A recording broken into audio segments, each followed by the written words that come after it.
तो दोस्तों, आज मैं आप लोगों के लिए एक बहुत ही डरावनी कहानी लेकर आया हूं। यह कहानी है उस ट्रक ड्राइवर प्रमोद सिंह के असली अनुभव पर आधारित है, जिसने एक ठंडी और सुनसान रात को झांसी से भोपाल जाते हुए हाईवे पर अकेले सफर किया। रास्ते में उसे एक छोटा सा ढाबा दिखा, मिश्रा ढाबा, जहां खाने की खुशबू तो थी, लेकिन कुछ अजीब था। चूल्हे पर बिना आग के रोटियां अपने आप सिक रही थीं और वहां मौजूद लोग या शायद परछाइयां कुछ ऐसा कर रहे थे जिसे देखकर प्रमोद की रूह कांप उठी। तो दोस्तों, कहानी शुरू करने से पहले मुझे आपसे एक छोटी सी रिक्वेस्ट है कि अगर आप लोग मेरे चैनल पर नए हैं तो मेरे चैनल को सब्सक्राइब करें और मेरी वीडियो को लाइक करें। तो चलिए दोस्तों, बिना समय बर्बाद किए कहानी शुरू करते हैं। मेरा नाम प्रमोद सिंह है। मैं झांसी का रहने वाला हूं और पेशे से ट्रक ड्राइवर। ट्रक चलाना मेरे खून में है। दिसंबर 2014 की रात थी। सर्द हवाओं के साथ घना कोहरा झांसी भोपाल हाईवे पर छाया हुआ था। मैं झांसी से भोपाल माल लेकर निकला था। ट्रक में गियर बदलते हुए मैं लगातार सड़कों को निहार रहा था। धुंध इतनी घनी थी कि हेडलाइट्स की रोशनी कुछ ही मीटर आगे तक दिखाई दे रही थी। सड़क खाली थी, सिर्फ रात की खामोशी और मेरे ट्रक की गड़गड़ाहट कानों में गूंज रही थी। रात के 2:30 बजे पेट में भूख जोर से महसूस हुई। मैंने सोचा कुछ खा लूं तो मन हल्का होगा। तभी मेरी नजर सड़क किनारे लगी टूटी सी तख्ती पर, मिश्रा ढाबा, 500 मीटर आगे। मेरी नजरें झपकी, लेकिन भूख ने मुझे रोक नहीं पाया। ट्रक धीरे धीरे ढाबे की तरफ मोड़ा। मैं ट्रक को धीमे धीमे ढाबे के पास खड़ा किया।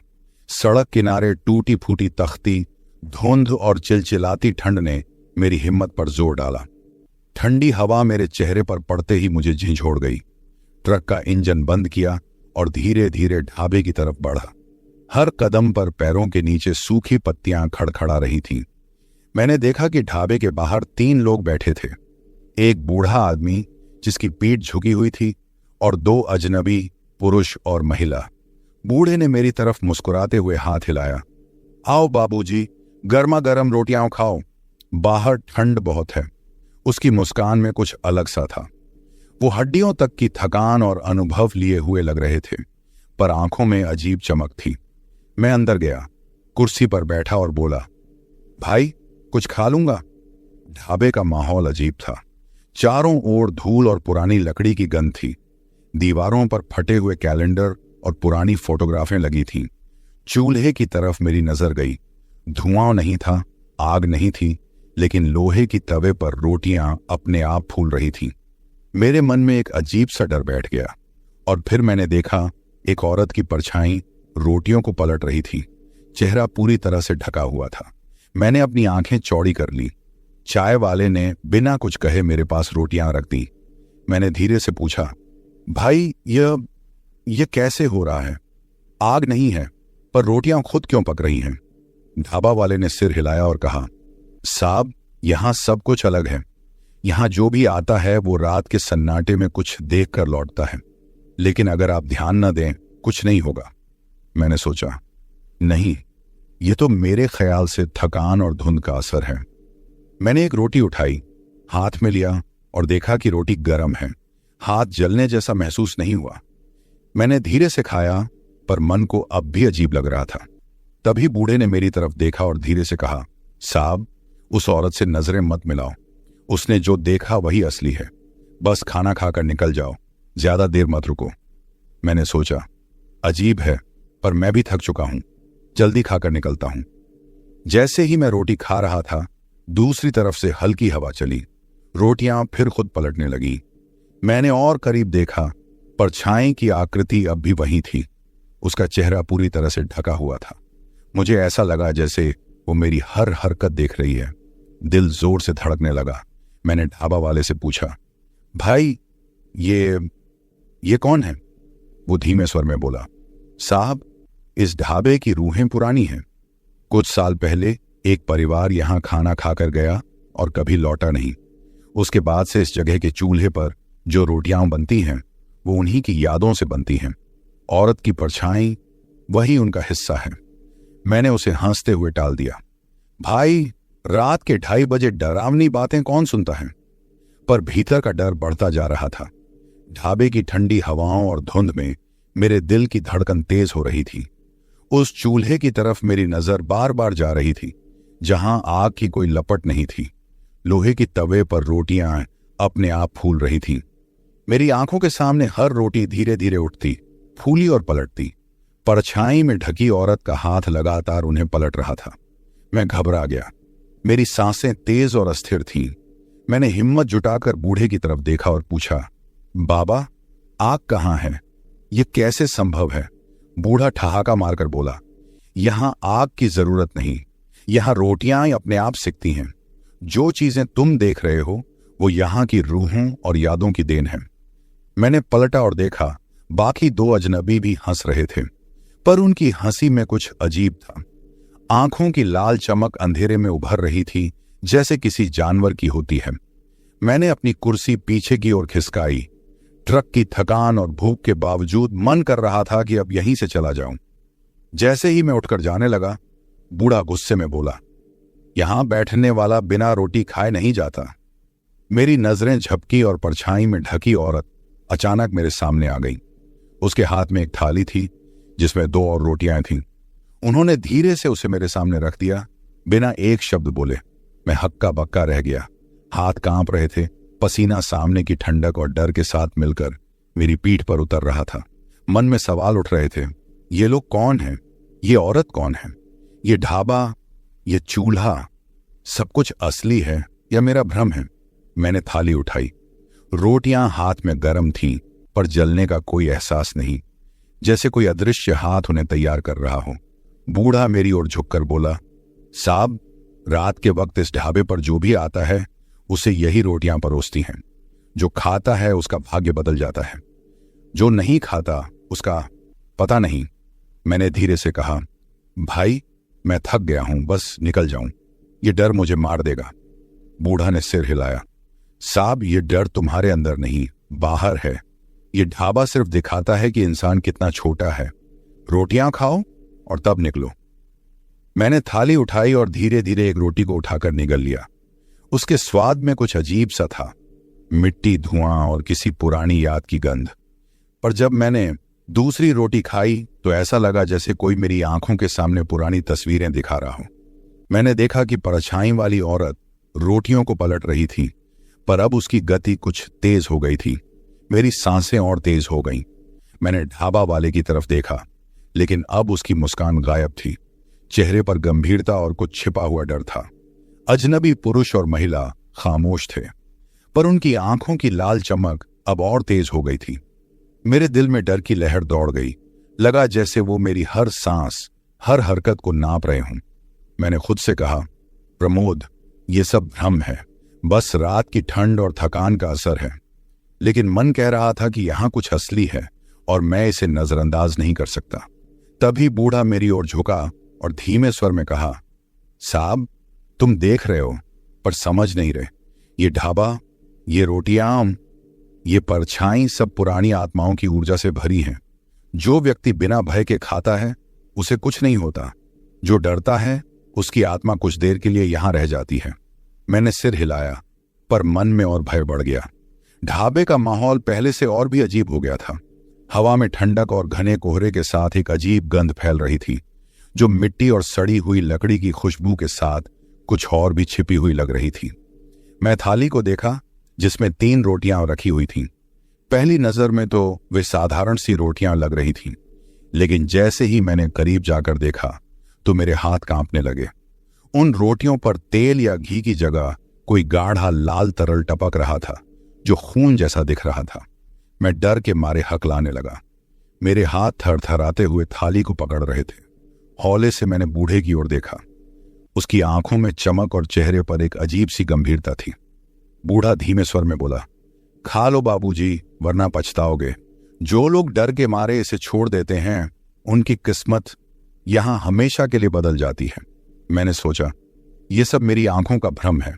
रात की ठंड और थकान ने मुझे डराने के लिए यह दृश्य बनाया होगा। लेकिन जब मैंने दूसरी रोटी की ओर देखा तो लाल तरल और भी गाढ़ा और चमकदार लग रहा था। ऐसा महसूस हुआ जैसे वह अभी अभी वहां हो। मेरी सांसें तेज हो गईं, दिल जोर जोर से धड़कने लगा। मैंने धीरे से कहा, भाई, मैं नहीं खा सकता। यह खून जैसा दिख रहा है। बूढ़ा मुस्कुराया, पर मुस्कान में अब डर का अंश था। उसकी आवाज में गंभीरता और आदेश था।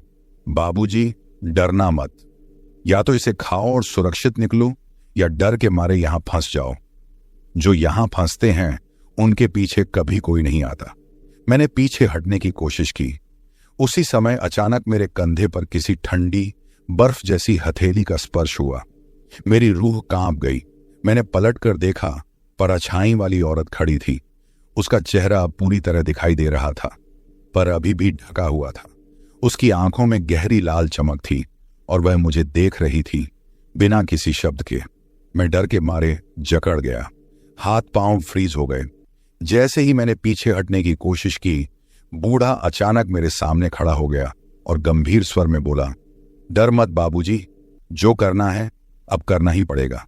या तो खाओ और निकल जाओ, या यहां ही फंस जाओ। मेरी सांसें तेज हो रही थीं। मेरा मन चीख रहा था, पर मेरे शरीर ने कोई जवाब नहीं दिया। मैंने झटका मारा और ट्रक की तरफ भागने का निर्णय किया। जैसे ही मैं ट्रक की ओर दौड़ा, परछाई वाली औरत मेरे सामने आ गई। उसकी छाया मेरे ऊपर इतनी भारी लग रही थी कि मैं गिर पड़ने वाला था। मेरी आंखों के सामने अंधेरा घेर गया और ठंडी हवा ने मेरे शरीर को जकड़ लिया। लेकिन मैंने पूरी ताकत से झटका मारा और खुद को ढाबे से दूर किया। ढाबे के डरावने दृश्य से बाहर निकलते ही मैंने ट्रक का दरवाजा बंद किया और इंजन स्टार्ट किया। जैसे ही ट्रक हिलने लगा, मेरी नजर पीछे की तरफ गई।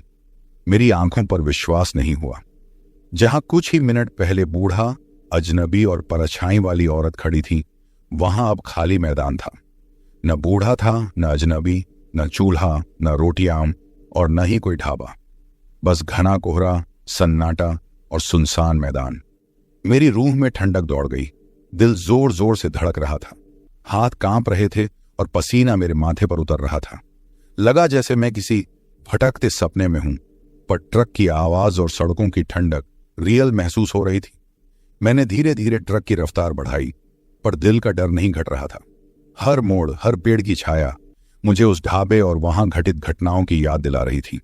सारी रात मैं बिना रुके ट्रक चलाता रहा। धुंध और ठंडी हवाओं ने डर को और बढ़ा दिया था। कभी कभी मुझे लगता था कि कोई मेरे ट्रक के पीछे आ रहा है। मेरी नजरें बार बार पीछे की तरफ जाती, लेकिन हमेशा खाली सड़क दिखती। पर मन को लगता कि किसी की आंखें मेरे पीछे हैं और वह अभी भी मुझे देख रही है।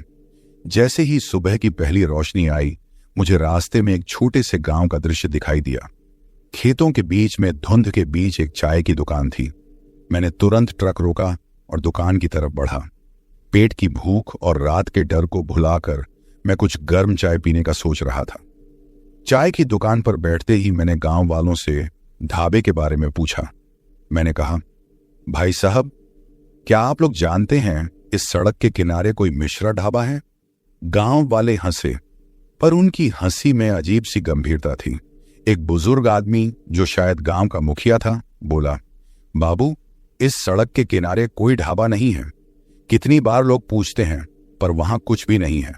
कभी कभी लोग धुंध में कुछ देखते हैं, पर वह सब भ्रम है। मैंने चौंक कर पूछा, पर मैंने खुद देखा। बूढ़ा, अजनबी लोग और वो परछाई वाली औरत, चूल्हा और रोटियां, सब कुछ। वह बुजुर्ग आदमी सिर हिलाते हुए बोला, बाबू, यह हाईवे कोई साधारण जगह नहीं है। कुछ साल पहले इस मार्ग पर एक ढाबा था। वहां एक परिवार रहता था, पर एक रात पूरा परिवार गायब हो गया। उसके बाद से कोई भी उस ढाबे में रात को नहीं रुका। लोग कहते हैं जो भी रात में रुकता है उसे कुछ दिखाई देता है, पर सुबह तक सब कुछ गायब हो जाता है। कोई कारण नहीं, कोई निशान नहीं। मेरे मन में डर और जिज्ञासा और बढ़ गई। मुझे अब समझ आ गया था कि मैंने जो देखा वह केवल एक सामान्य ढाबा नहीं था। यह जगह किसी पुराने रहस्य और आत्माओं की ऊर्जा से भरी हुई थी। रात के दौरान जो कुछ भी घटित हुआ वह सब वास्तविक था, पर सच्चाई को कोई स्वीकार नहीं करता। गांव वालों से और बातें सुनते हुए मैंने महसूस किया कि इस हाईवे पर ट्रक ड्राइवर और यात्रियों के लिए यह रातें बहुत खतरनाक हो सकती हैं। जो लोग अकेले होते हैं उन्हें ऐसे ढाबों और परछाई वाली आत्माओं के साथ सामना करना पड़ता है। मैंने चाय पी और धीरे धीरे ट्रक की तरफ बढ़ा। ट्रक में बैठते ही मैंने मन ही मन सोचा, रात के दौरान जो कुछ देखा वह मेरी आंखों का भ्रम नहीं था, रोटियां, खून जैसी लाल तरल, बूढ़ा, अजनबी और परछाई वाली औरत, सब मेरे मन और रूह में उतर गए थे। यह अनुभव मुझे जिंदगी भर याद रहेगा। जैसे ही मैं ट्रक को हाईवे पर दौड़ाया, मैं पीछे मुड़कर देखता रहा, पर ढाबा कहीं दिखाई नहीं दिया। हवा में अब भी वही ठंडी ठंडक थी, पर डर थोड़ी कम हुई थी। मैंने खुद से कहा, प्रमोद, यह अनुभव तुम्हारे लिए सबक है। आगे बढ़ो और सुरक्षित भोपाल पहुंचो। सड़कों पर धीरे धीरे सुबह का उजाला फैलने लगा। खेतों और पेड़ों पर हल्की धूप पड़ रही थी। मेरे मन में ढाबे की याद थी, पर अब डर के साथ जिज्ञासा भी जुड़ गई थी। लगा जैसे ढाबा किसी रहस्य की तरह मेरे पीछे आया, पर मैं उसे पकड़ नहीं सकता। सभी घबराहट और डर के बावजूद मैंने ट्रक की रफ्तार बढ़ाई। मन में यह डर और रहस्य बना रहा कि वह ढाबा रात के दौरान फिर दिखाई दे सकता है। पर अब मुझे महसूस हुआ कि दिन के उजाले में वह केवल मेरी यादों और अनुभवों में है। मैंने अपनी आंखें सड़क पर टिकाई और सोचने लगा। रात के दौरान जो देखा वह मेरे जीवन में सबसे डरावना अनुभव था। खून जैसी रोटियां, परछाई वाली औरत, बूढ़ा और अजनबी लोग, ये सब मेरे मन में बस गए। ये ढाबा केवल जगह नहीं, बल्कि अनुभव और चेतावनी बन गया था। जैसे ही मैं हाईवे पर आगे बढ़ा, मेरे मन में यह सवाल लगातार घूम रहा था, क्या उस ढाबे का रहस्य कभी खत्म होगा? क्या कोई और यात्री भी रात में वही देखेगा जो मैंने देखा? मेरे दिल की धड़कन और मन की बेचैनी लगातार मेरे साथ चल रही थी। सारा रास्ता सुनसान था। धुंध अब हल्की थी, पर सड़क की खामोशी और ठंडी हवाओं में अभी भी अजीब सी ऊर्जा थी। मैं जानता था कि जो मैंने अनुभव किया वह केवल मेरी आंखों और दिमाग का खेल नहीं था। यह ढाबा और उसकी आत्माएं किसी पुराने दर्द और रहस्य की गवाही दे रही थी। भोपाल के करीब पहुंचते पहुंचते मैं थक चुका था। मन में अब भी डर और जिज्ञासा के मिश्रण थे। मैंने तय किया कि इस सफर के बाद मैं कभी उस हाईवे पर रात में अकेले नहीं रुकूंगा। यह ढाबा मेरे जीवन का सबसे रहस्यमयी और डरावना अनुभव बन गया था। भोपाल पहुंचते ही मैंने थकान और डर के बीच एक चाय की दुकान पर रुकने का सोचा। सड़क के किनारे की छोटी सी दुकान पर जाकर मैं अंदर बैठ गया। ठंडी हवा और थकान से मेरी आत्मा थक गई थी। ट्रक का इंजन बंद किया और अपनी झुलसी हुई रूह को कुछ देर ठंडा करने के लिए गहरी सांस ली। दुकान में एक चाय वाला बैठा था। उसका चेहरा पीला पड़ गया और हाथ थरथरा रहे थे, जैसे वह भी किसी खौफनाक घटना का सामना कर चुका हो। मैंने सामान्य रूप से पूछा, भाई साहब, इस हाईवे के किनारे मिश्रा ढाबे के बारे में कुछ जानते हो? वह चाय वाला अचानक पूरी तरह शांत हो गया। उसकी आंखें फैल गईं और उसने आवाज धीमी कर दी, भाई साहब, वहां मत रुको, कभी मत रुको। 10 साल पहले उस ढाबे पर पूरा परिवार चूल्हे के धुएं में जलकर मर गया था। तभी से वहां कुछ अजीब होता है। चूल्हा अपने आप जलता है और रोटियां बिना आग के अपने आप सिकती हैं। मैंने अपनी आंखें बड़ी कर ली। दिल जोर जोर से धड़कने लगा। मेरी यादें अचानक उस रात की घटनाओं में लौट आईं। चूल्हे पर बिना आग की रोटियां, बूढ़ा, अजनबी लोग और परछाई वाली औरत, सब मेरी आंखों के सामने घूमने लगे। चाय वाले ने धीरे धीरे कहा, लोग कहते हैं जो वहां खाता है वो कभी घर नहीं लौटता। कोई नहीं जानता कि क्यों, बस गायब हो जाते हैं। कभी कोई उनका पता नहीं लगा पाता। और जो लोग डर के मारे वहां से भागते हैं, उन्हें भी वही डर हमेशा सताता है। मेरे हाथ कांपने लगे। मैं लगा जैसे मेरे हाथों और पैरों में रूह की ठंडक उतर रही हो। रोटियों के स्वाद की याद, खून जैसी लाल तरल और परछाई वाली औरत की चमक अब भी मेरी आंखों के सामने थी। मैं धीरे धीरे ट्रक की ओर बढ़ा, लेकिन मन के भीतर डर और घबराहट बनी हुई थी। चाय वाले ने फिर कहा, भाई साहब, मैं तुम्हें सच सच बता रहा हूं, इस हाईवे पर बहुत लोग खो गए। रात के समय जब ढाबा दिखाई देता है तो वह सिर्फ एक जगह नहीं है। वहां कुछ ऐसा है जो इंसान की आत्मा को अपने पास खींचता है। जो खाता है उसकी रूह वहीं फंस जाती है, और जो भागता है उसका डर उसके साथ हमेशा रहता है। मैं चुप हो गया। मन में खौफ और डर की लहर दौड़ गई। रात के दौरान जो मैंने अनुभव किया वह अब स्पष्ट हो गया। रोटियां खाई होती तो मेरी आत्मा भी शायद उसी चूल्हे के धुएं में फंस गई होती। मेरी सांसें तेज हो गईं। मैंने चाय पी और धीरे धीरे ट्रक की तरफ देखा। मन में डर था, पर राहत भी कि मैं जिंदा हूं। मेरी आंखों के सामने रात की घटनाओं का हर दृश्य घूम रहा था। चूल्हा, बिना आग की रोटियां, बूढ़ा और अजनबी लोग, और वह परछाई वाली औरत। ये सब अब सच में मेरे जीवन के डरावने अनुभव बन गए थे। चाय वाले ने मेरी बेचैनी को समझते हुए कहा, साहब, अगर आप रात में वहां रुकते तो शायद अब मैं आपसे बात नहीं कर रहा होता। आपने खुद को बचा लिया, लेकिन याद रखो, यह हाईवे और वह ढाबा हमेशा वहां है, सिर्फ उन लोगों के लिए जो रात में अकेले गुजरते हैं और जिनके भीतर डर और भूख होती है। मेरे मन में अब एक गहरी समझ आ गई। उस रात अगर मैंने एक भी कौर खाया होता तो शायद मैं अब जीवित नहीं होता। ढाबा, चूल्हा, रोटियां और परछाई वाली औरत सब वास्तविक थे।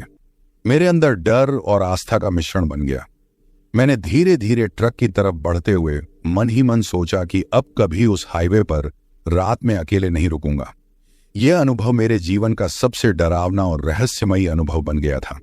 मैं जानता था कि यह ढाबा केवल एक जगह नहीं, बल्कि अनुभव, चेतावनी और डर की शक्ति है।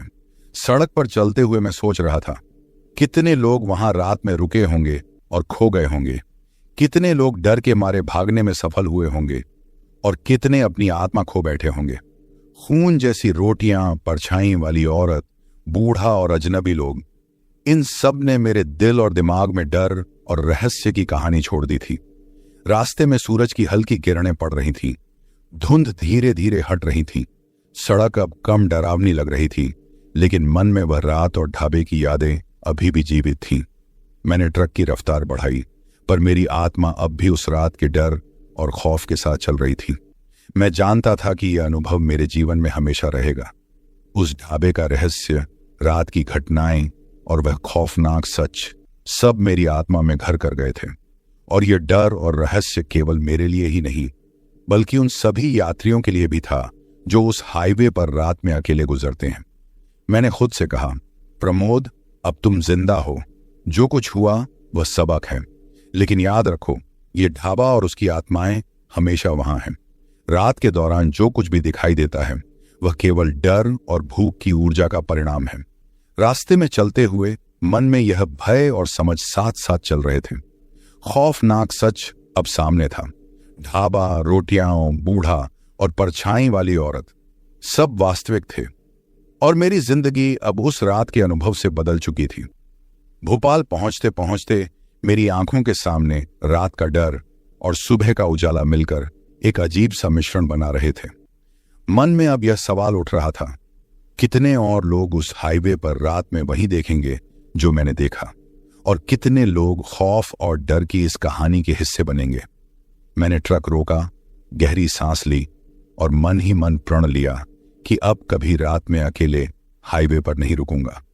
उस ढाबे की यादें, खून जैसी रोटियां और परछाई वाली औरत, ये सब मेरे जीवन का सबसे डरावना अनुभव बन गए थे, और यह अनुभव हमेशा मेरे साथ रहेगा, चाहे मैं कहीं भी जाऊं।